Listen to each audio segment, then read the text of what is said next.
استاده یو شمېر ځوانان داسې هم وي چې کله رسمي زده کړې ختمیږي له پوهنتون نه مثال لیسانس دکتورا یا ماسټري چې کوي له هغې وروسته مطالعه نه کوي. علت یې تاسې څه بولئ؟ نو دا به ډېر علتونه لري، خو زما په خیال زموږ په ټولنه کې دوه علتونه څرګند دي. زموږ خلک هغوی چې پیسې لري لوکس کور به جوړ کړي، لوکس موټر به واخلي او کور به هم ډېرې خونې لري، ډېرې کوټې به لري، خو د کتابتون خونه به پکې نه وي. دوی به په هر شي پیسې ورکوي. تا به داسې شتمن لیدلی چې زامنو ته موټر اخلي خو کتابونه ورته نه اخلي، ماشومانو ته نه اخلي. زما په خیال باندې د دې لپاره چې د کتاب سره مینه پیدا شي، د کتاب لوستلو عادت پیدا شي، په کار دا ده چې کورنۍ خپل اولادونو ته ان په ماشومتوب کې او خصوصا په ماشومتوب کې کتابونه واخلي او په دې ډول به کتاب د کورنۍ ژوند او د عادي ژوند یو لازمي جزء وګرځي. بیا دوی ټول عمر دا کتاب نه هېروي. خو که دوی په کور کې هیڅ کتاب ونه لري او کتاب صرف په مکتب کې، نو دوی په لاشعوري ډول داسې تربیه کېږي چې کتاب یو ضمني شی دی او له مکتب سره او له پوهنتون سره تړلی شی دی او چې هغه نه وي نو بیا په عادي ژوند کې خو کتاب تاسې هم ضرورت نه وي. یو دا خبره ده. بل دا خبره هم باید وکړو چې موږ د کار کتابونه لیش لرو. کتابونه خو یو څه چاپېږي، په دغو کتابونو کې یې لیش په واقعي معنا کتابونه یې، نو دا لیکوالو او ژباړونکو ته هم دا خبره ورګرځي. که موږ د کار کتابونه ولرو نو هغه خلک چې لږ شوق لري هغوی هم شاید مطالعې ته تشویق شي. د دې لپاره چې دوی وهڅول شي چې بیرته کتاب راواخلي او مطالعه وکړي، دوی څه وکړي؟ دغه کسان چې تا پوښتنه وکړه دا تعلیم یافته کسان، تا داسې کسان راوښودل چې فاکولټي یې ویلي دي، چې لیسانسه دي، چې ماسټري یې اخیستې دي. نو اول خو دوی باید خپله علم او د مطالعې په اهمیت باندې پوه وي، د بل چا هڅولو ته باید ضرورت احساس نه کړي. خو ځینې خبرې شته چې دا خلک ورته پام وکړي. هغه دا دی چې اوسنۍ دنیا د سیالۍ دنیا ده، د منډې دنیا ده. معلومات او علم په ډېرې چټکۍ سره نوي کېږي. پخوا زمانه ده، پخوا زمانو کې به یو کتاب چا ولیکو هغه به تدریسي کتاب سو، بیا به په پیړیو هغه تدریسي کتاب و، هغه به مهم کتاب و. اوس داسې نه دی. په هرو څو کلو کې د بشر علم په یو شکل سره تر یوه حده پورې نوی کېږي.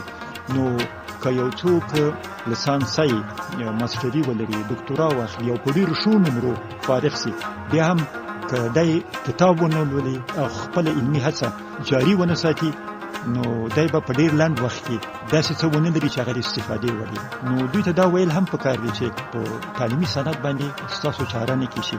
یو وخت زموږ په وطنونو کې داسې وي چې مکتبونه کم وو، فاکولټې کمې وې، او یو څوک چې به فارغ سو یا به دولت معمولا هغه ته په اسانۍ سره کار ورکاوه یا به دته کار پیدا کېدو. اوس خو هېواد صاحب ته د اوسني کهول یو ځوان یې، ته په دې حقیقت ډېر ښه پوهېږې چې یوازې په تعلیمي سند کار نه پیدا کېږي. دا څوک چې کار پیدا کوي باید یو مهارت هم ولري. یعنې منظور مې دا دی چې علاوه له دې چې د یو تعلیمي سند لري، د کار د تطبیقولو ځینې صلاحیتونه هم باید ولري. اوس په لسګونو کسان فارغېږي، یوه نیم ته پکې په اسانه کار پیدا کېږي. نو اوس د کار په بازار کې رقابت ډېر شدید دی. نو هغه څوک چې مطالعې ته ادامه نه ورکوي، هغه څوک چې په اصطلاح ځان اپډیټ نه ساتي، هغه ته په اوسنۍ دنیا کې ځان رسول یا ځان کامیابول مشکل دي. ګمان کوم ځوانان باید له دې نظر هم د مطالعې اهمیت ته وګوري. یوه بله خبره هم ده، هغه که ته هر کار کوې په اوله کې بې خونده یې. هغو ځوانانو ته چې مطالعه نه کوي غواړم چې زما دا خبره واوري. فوټبال ډېر ښه لوبه ده، کرکټ ډېر ښه لوبه ده او د خوند لوبې دي، خو په اوله ورځ خوند نه کوي. په اوله ورځ چې ته یو شي ته ورځې نو ته باید ځانو سره بلد کړې، ورو ورو ځانو سره عادت کړې، بیا به خوند درکوي. دا خوند اخیستل داسې مفته هم لاسته نه راځي. مطالعه هم همدا خاصیت لري. هغوی چې مطالعه نه کوي نو چې مطالعه کله نه ده کړې، په عادت شوي نه دي، نو وایي موږ ته خوند نه راکوي.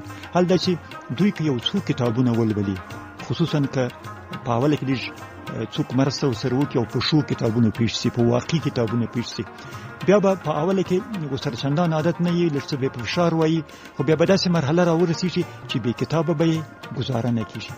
کله چې یو څوک خپل رسمي زده کړې پای ته رسوي او غواړي مطالعه وکړي، په دې کې ښه ده چې سړی په هغه مسله کې مطالعه وکړي چې د پوهنتون پکې لوستی، که نه خوره وره مطالعه وکړي، هر څه چې مخې ته راځي یا څه چې زړه غواړي هغه ولولي. یو کاري ژوند دی او یو شخصي ژوند دی. انسان طبعا ماشین نه دی. انسان مختلف ذوقونه لري، مختلف تمایلات لري، او لکه څنګه چې بني آدم باید د کار کلچر ولري، د تفریح کلچر هم باید ولري. دې خبرو ته په پام سره وسوایم. که څوک په هغه رشته کې مطالعه کوي چې د دې له تخصص سره رابطه لري، د دې له کاري ژوند سره رابطه لري، دا ډېره عالی خبره ده، دا ډېره ښه خبره ده. خو معمولا انسان یو عادت لري چې یو کار ته تر ډېره پورې ادامه نشي ورکولی. منظور مې دا ده چې کله له سهاره تر ماښامه پورې په یوه ساحه کې کار کوي، بیا که ماخوستن راسي او بیا هم د هغې ساحې کار شروع کړي، ممکن ستومانه سي. د تفریح یوه طریقه هم دا ده چې سړی هغه کار لږ بدل کړي، بیا په یو بل شي بوخت سي. هغه خلک چې فرضاً فکري کارونه کوي، که هغوی په هفته کې یوه ورځ کلي ته لاړ سي او باغداري وکړي یا دهقاني وکړي، هغه دهقاني او باغداري دوی ته تفریح حسابېږي. لیکن هغه دهقان چې ټوله هفته په دهقاني بوخت وي او بیا د جمعې په ورځ هم دهقاني وکړي، هغه ته بیا تفریح نه ده دهقاني، هغه ته بیا ممکن یو مطالعه تفریح، یعنې د کار بدلول خپله تفریح. نو د خپل کار په ساحه کې مطالعه خو لازمه ده، ځکه چې سړی باید ځان تازه وساتي د مطالعاتو په لحاظ او د مهارتونو په لحاظ. په اوسنۍ زمانه کې کامیابي مشکله ده. غیر له دې په غیر کاري ژوند کې د تفریح لپاره، د ذوق په خاطر، د روحیې لپاره، د دې لپاره چې ژوند نور هم خوش او رنګین شي، نو بیا دې هر هغه څه لولي چې د ده ورسره شوق.